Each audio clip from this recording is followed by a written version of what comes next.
Welcome to the Central Prairie Co-op Podcast, your go-to source for all things agriculture. Each week, we bring you expert insights, market trends, and real stories from the field. Whether you're a seasoned producer or joining us for the first time, there is something here for you. So, grab a coffee and let's dive into the business of agriculture from the ground up. Welcome to the Central Prairie Co-op Podcast. Joining us today is Dr. Michael Williams, MD. Dr. Williams practices family medicine at Health Ministries in Newton, Kansas. He enjoys cooking and has a special interest in food as medicine, even teaching cooking classes for healthy eating. Dr. Williams is also someone I am blessed to call my friend. Welcome, Dr. Williams. Thank you. Thank you for inviting me here. Yes, I'm so excited to have this conversation. How did you come to be interested in cooking and in healthy eating and really food as medicine?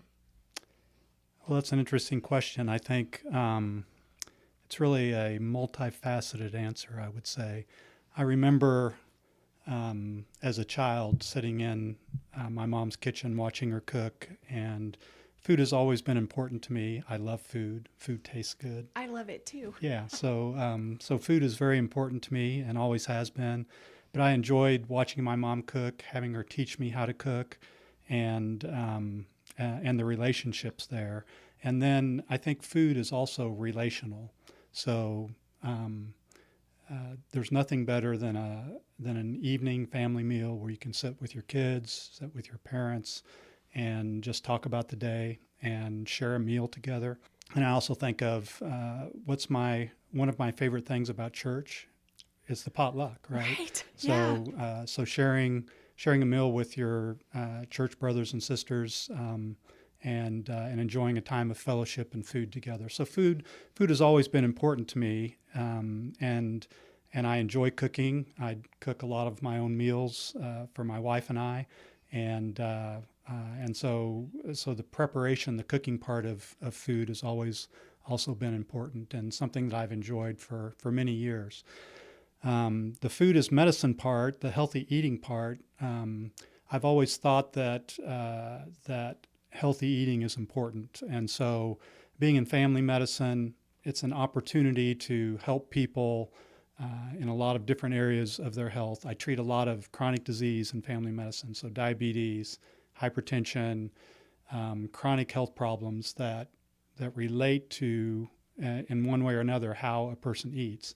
And so as I started my practice and were seeing patients with these problems, I would find that we would do lab work, we would visit about what's going on with their particular health problem, and oftentimes they weren't doing as well as they should be doing with their hemoglobin A1C, for instance, which is a measurement of how well they're doing with their diabetes. And so we would talk about how that's not as good as it should be, and I would encourage them to eat better, to exercise. I'd offer them visits with a dietitian, various other opportunities to try to improve their chronic health problems. And invariably, they'd come back 3 months later or 6 months later. We'd redo lab work, and their numbers were basically the same, sometimes worse, rarely better. And so we'd talk about, eating better. Let's give you some more medicine. Let's do some different things. And it just seemed like there was this cycle over and over of needing to do better, but not really being able to do better as far as diet and lifestyle opportunities go for my patients. And so that was frustrating for my patients. It was very frustrating for me. And so the question then became, so how do we break the cycle of chronic health problems that don't get better, that need improvement? And part of that is improving diet. It's also true that as a medical student and in residency, physicians actually get very little training in nutrition. We're kind of taught, that's what dietitians do, send your patients to the dietitian. And so, but most patients don't have time or resources to be able to do that.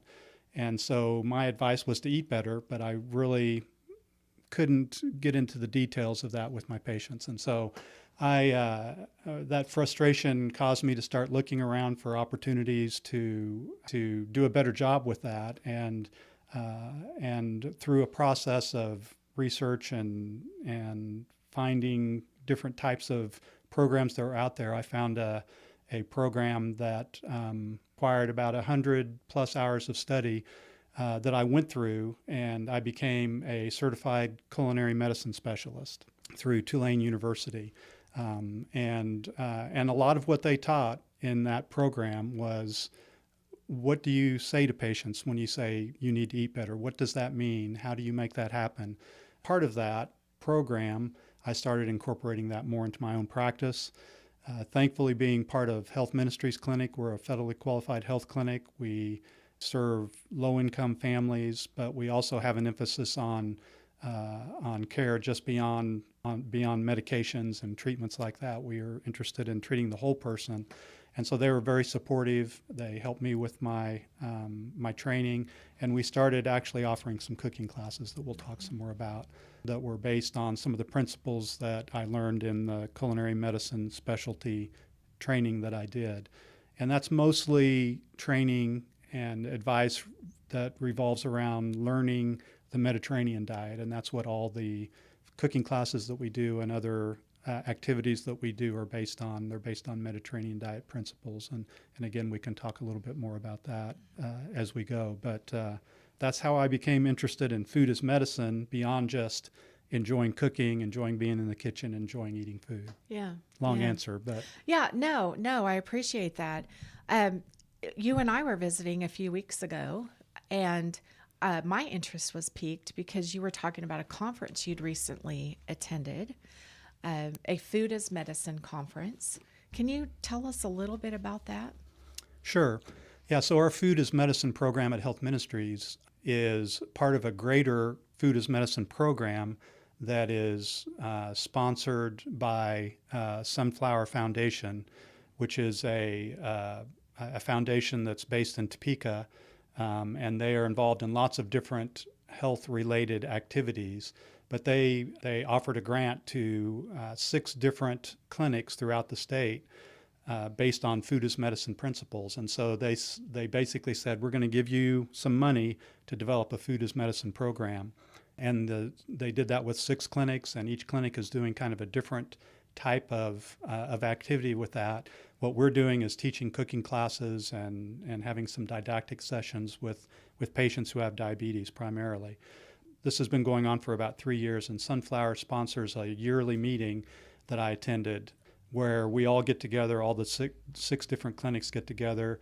They invite some national speakers, and we talk about what's going on in food as medicine and the projects that are going on in Kansas, but also food as medicine is kind of a bigger issue throughout the nation, and it's kind of a buzzword. There's a lot of interest in trying to improve diet, trying to recognize that diet is an important part of especially those chronic health problems like diabetes, like hypertension, heart disease, other things that we treat on a chronic basis. And so the conference I went to was sponsored by Sunflower. It's their yearly meeting, and we met in Topeka and talked about food as medicine. I was especially interested in the health benefits of locally sourced food, which is something you all talked about.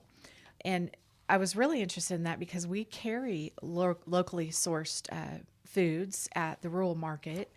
But there are benefits to eating locally sourced food. Can you talk a little bit about that? Sure. I think it kind of goes back to the principles of Mediterranean diet that I think are so important. A lot of people, when they think of Mediterranean diet, they think of sardines and feta cheese and Greek yogurt, and those things aren't bad, but that's really not what the Mediterranean diet is based on. It's based on eating real food, fruits, vegetables, whole grains, lean meats, legumes. There's several categories as part of the Mediterranean diet that are important. And a lot of those products, those things that we recommend that people eat, can be and should be and are best grown locally. And so there's a lot of ways that those products can reach the local market. There's a lot of farmers markets, even in smaller communities, where local producers, small farms, and families that grow foods bring their products to the farmers market, and you have the opportunity to buy those there. And there's other means that can happen, but it's pretty clear that locally produced produce and products, not just produce, but meats and other sources of nutrition, are healthier and better in a lot of different ways. Mm-hmm. So, yeah. I did some research in preparation for this podcast, and some of the real advantages that I found to eating locally sourced foods, besides even just the health benefits, are that it supports the local economy because purchasing local foods keeps money in our community, and it supports our local producers. In terms of sustainability, locally sourced food has reduced food miles, which basically just means that they weren't transported a long way or packaged in a certain way to make that trip. And so they have a smaller carbon footprint, which is something we've talked about a lot in ag over the last few years. But also it builds a connection between the people who are raising the food and the people who are consuming the food. And it really provides transparency around, where your food comes from and how it was raised. Why this is a big deal for us in agriculture is, first of all, we raise food. Right. And second, food scarcity and hunger affects roughly 800 million people the world over. And I've talked about this before on this podcast for those of you that join regularly. But in 2024, Kansas reported that food scarcity and hunger affect nearly 400,000 Kansans, including about 131,000 children. That's about 1 in 8 Kansans or 1 in 5 Kansas children that are considered food insecure. So hunger is an issue even right here at home in Kansas. With it being an issue, we've started hearing about farm to school and farm to food pantry programs. And you recently learned about a program like that. Can you tell us about that? Absolutely. I think I'll just take a step back and agree and reiterate what you're saying about food scarcity. I think that is a very important topic. I think people think of Kansas as the breadbasket of the world, right? And we certainly do. And that's accurate. But when you think about food scarcity, a lot of people think of, well, it's low-income places in large cities who don't have stores around or don't have a way to get to a grocery store where they can buy healthy foods, buy produce, buy fruits, buy vegetables. But it's very interesting if you look at a map of Kansas. A lot of the places where there's food scarcity is actually in the western part of the state, in the rural areas parts. where there's small communities who have lost a local grocery store. So these people who are in these smaller communities have to drive 30, 40, 50 miles to be able to buy groceries. And so there's a lot of smaller communities in our western part of our state where food scarcity is a big issue and an important issue to try to address. And so I do think it's a critical issue. And it's even interesting. One of the programs of the 6 that are doing the Food as Medicine program is in Hoxie, and so they're a small community. Yeah. And one of the things we do in our Food as Medicine program, our program's a lot about teaching people how to cook the Mediterranean diet in their regular daily lives. But we also have concerns about food scarcity. So we work with local food pantries to provide food to each of our participants. We give them a food box every week, and most of what's in that food box is fresh vegetables for them to use for the coming week.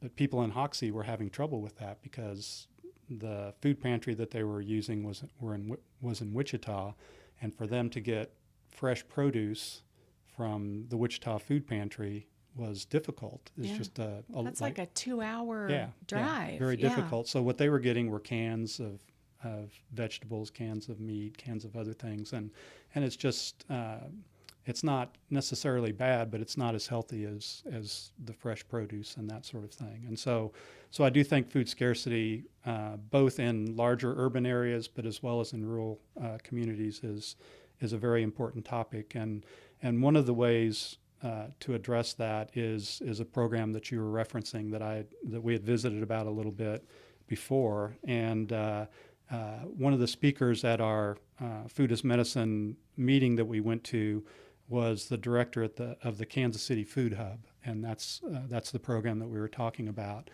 And so the Food Hub idea is something that's kind of growing and is becoming more popular throughout the country. Food hubs can take various forms, but oftentimes they're a means, a business that will connect local farmers with local consumers. And it was very interesting to hear the person who was talking about the Kansas Food Hub talk about how they do things.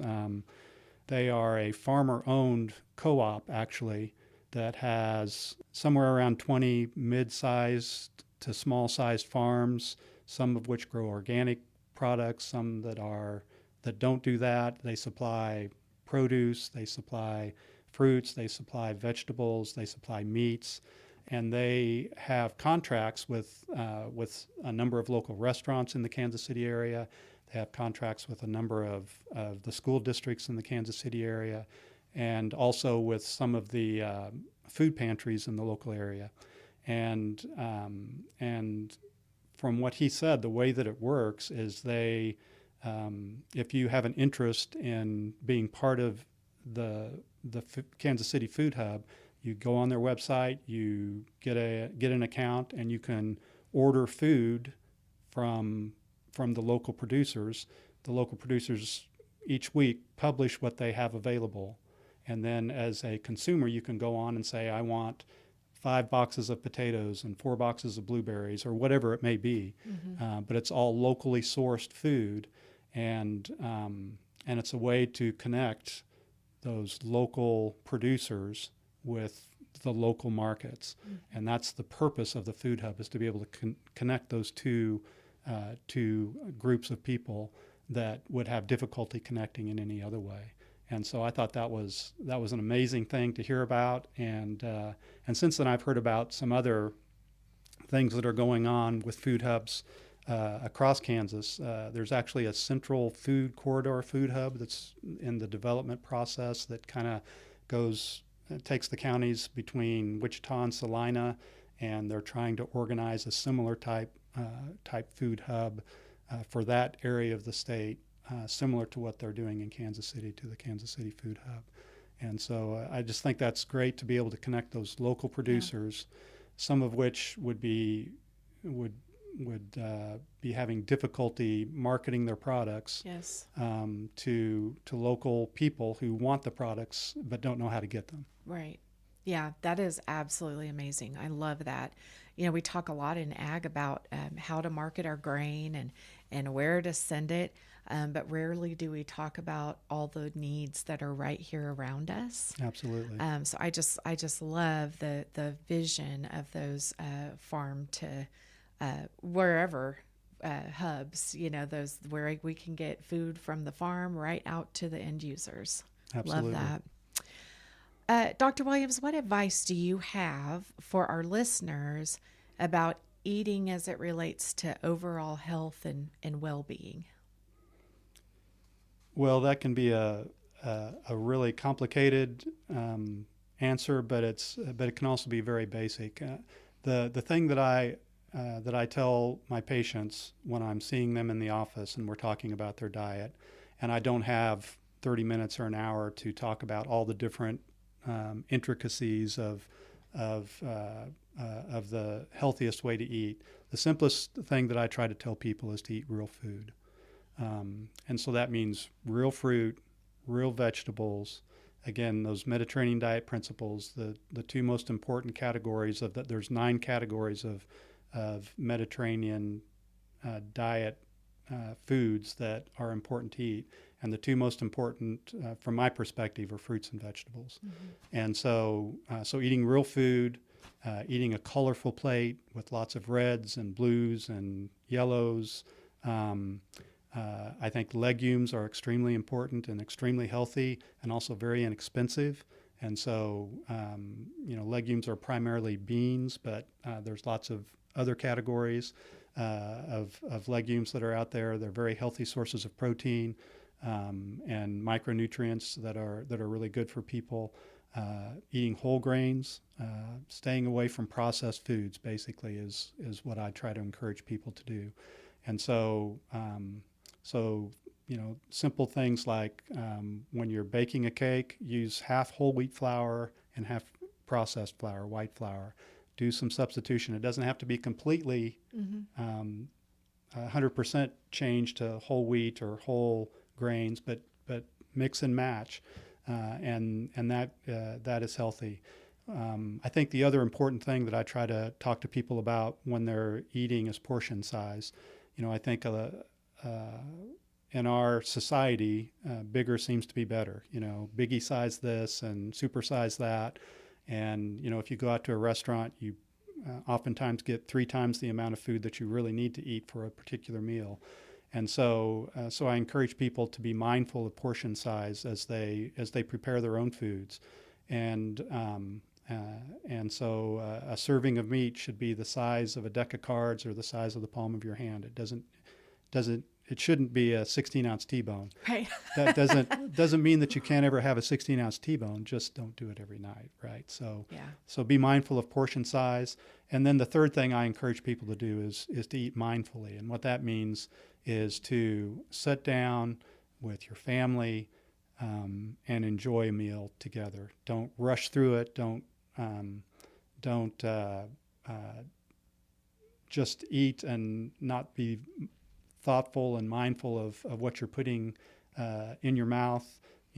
Enjoy the food, taste the food, enjoy the texture of the food, and if you slow down a little bit, have some conversation while you're having your meal, then you'll enjoy the time better, and you'll get full a little quicker than you would if you just rush through and you still feel hungry, but you're really full.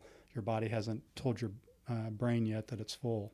So those are the 3 things that I really encourage people to try to do to try to be more healthy in their eating. Thank you for that. I think that's great advice for all of us. Certainly for me, I'm not always great at eating my fruits and vegetables. Right, right. I think that's a challenge for most people. You're not alone. What I try to encourage people to do is 5 servings of fruits and vegetables a day. Mm-hmm. And so to do that, you usually need to have some berries on your oatmeal in the morning or some type of fruit. Instead of having a candy bar and a glass or a bottle of Coke or a can of Coke for a snack, have an apple and some peanut butter or something like that. It's not hard to do if you're thinking about it, if you plan for it, and then make it happen that way. Yeah. Thank you so much for all the valuable information.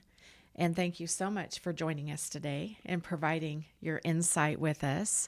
And thank you all for joining the Central Prairie Co-op podcast, where we talk all things ag from the ground up.